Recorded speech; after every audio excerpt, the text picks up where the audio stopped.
Hey everybody, it's Matt Smith. I'm back for the EPA 608 Technical Certification Study Guide Type 2. We're up to Type 2 now. So if you've been following me, I've been through the core, the Type 1. Now this is the Type 2. I'm going to read through this information real quick. I'm going to post the questions that you need to answer to pass the test on to the description of the video. And without further ado, let's get started. Let's see here. This is going to be the Type 2. The Type 2 certification is primarily for equipment using a high pressure refrigerant such as HCFC TAC 22. The equipment includes residential air conditioners and heat pumps, supermarket refrigeration, process refrigeration, and high pressure chillers. The Type 2 section of this exam is going to contain 25 questions covering leak detection and repairs, refrigeration, recovery requirements, recovery techniques. Also, Type 2 questions may also cover information including core content such as refrigeration process and general safety. So, leak detection and repairs. After installation of any type of refrigeration system and before charging it with a refrigerant, the unit should be first pressurized with nitrogen, classified as an inert gas, and leak checked. Using an electronic ultrasonic leak detector will locate the general area of the leak. Once the general area has been found, using soap bubbles will pinpoint the leak. If it is a refrigerant trace gas, become absolutely necessary. A HCFC TAC 22 can be used to find the leak. Refrigeration systems with an open compressor that has not been used in several months is likely to leak from rotating shaft seals. Visual inspection of leaks can be done by looking for a trace of oils. Excessive superheat caused by low refrigeration charges is also an indication of a leak in high pressure systems. As of January 1st, 2018, technicians evacuating refrigerants from appliances with a full charge of more than 5 pounds and less than 50 pounds of refrigerant for purposes of disposal of the appliance must keep records for 3 years. Owners and operators must maintain hard or electronic copies of records, documents, the full charge of appliances, record such as invoices showing when services or maintenances were performed, when refrigerant is added to an appliance, or removed in the case of disposal, when a leak inspection is performed, and when a verification test is conducted. If using an automatic leak detection system, documentation that the system is installed and calibrated annually and that records of when the monitoring system identified a leak and the location of the leak. Retrofit and or retirement plans. Also, requests submitted to the EPA to extend the repair of the retrofit deadlines. If a system is mothballed to suspend a deadline, records documenting when the system was mothballed and when it was brought back online. Records to demonstrate a seasonal variance. Reports on appliances that leak 125% or more of the full charge in a calendar year. Beginning January 1st, 2019, following our changes to the EPA's refrigeration management requirements, the new leak repair regulations applies to industrial process refrigeration, IPR. Oh, excuse me. Commercial refrigeration and comfort cooling appliances contain 50 pounds or more of ODS or substitute refrigerants. The EPA defines industrial process refrigeration as complex, customized appliances that are directly linked to the process used in chemical, pharmaceutical, petrochemical, and manufacturing industries. This section also includes industrial ice machines. Appliances used directly in the generation of electricity and ice rinks. Where one appliance is used for both IPR, the other appliances, it will be considered IPR equipment if 50% or more of its operating capacity is used for IPR.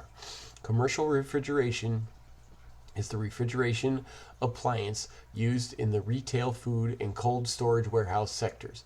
Retail food appliances, including the refrigeration equipment found in supermarkets, convenience stores, restaurants, and other food services establishments. Cold storage includes the refrigeration equipment used to store meat, produce, dairy products, and other perishable goods.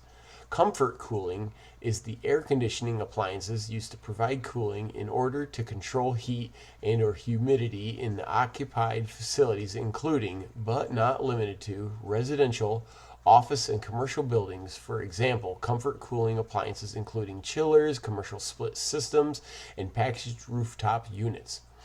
Retrofitting is defined as converting an appliance from one refrigerant to another refrigerant. Retrofitting includes the conversion of the appliance to achieve system capabilities with the new refrigerant and may include, but it's not limited to, changes in lubricants, gaskets, filters, dryers, valves, O-rings, or appliance components. Retrofitting does not involve any additional or refrigerant, but a replacement of refrigerant. Owners-operators must calculate the leak rate every time ODS or substitute refrigerants is added to an appliance. The EPA allows for determining full charge by calculating the components and pipe sizes. Owner-operators must identify and repair leaks that exceed 30% for IPR, 20% for commercial refrigeration, and 10% for comfort cooling within 30 days of when the ODS or substitute refrigerant is added. Owner-operators of all three appliance types must perform and document both an initial and follow-up verification test of leak repairs for appliances that exceed the applicable leak rate. An initial verification test must be performed before any additional refrigerant is added to the appliance. A follow-up verification test must be performed on only after the appliance has returned to normal operation characteristics and conditions.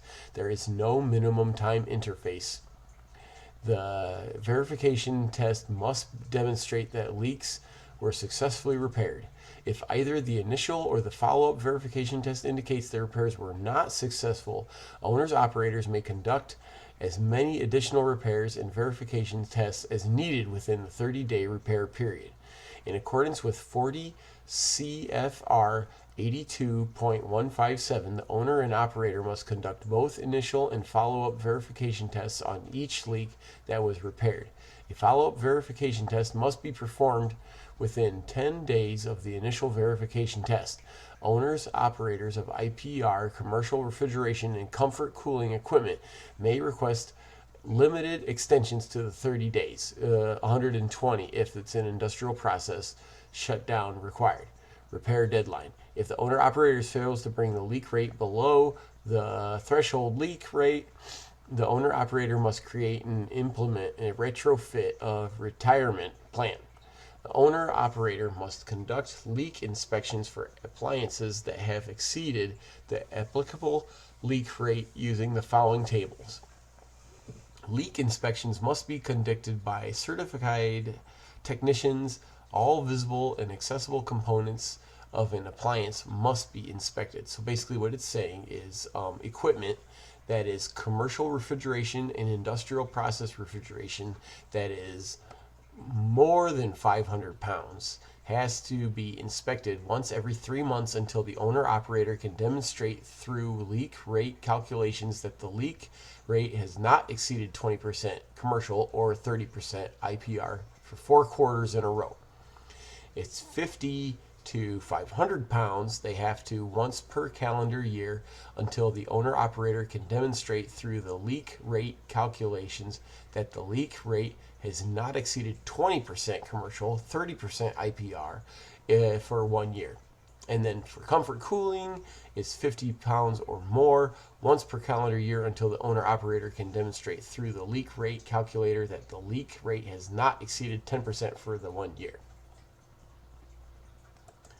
Quarterly or annual leak inspections are not required on appliances or portions of appliances that are continuously monitored by an automatic leak detection system that is audited and calibrated annually. Owners operators must create a retrofit or retirement plan within 30 days of an appliance leaking ODS or substitute refrigerants above the applicable leak rate if the owner operator intends to retrofit the entire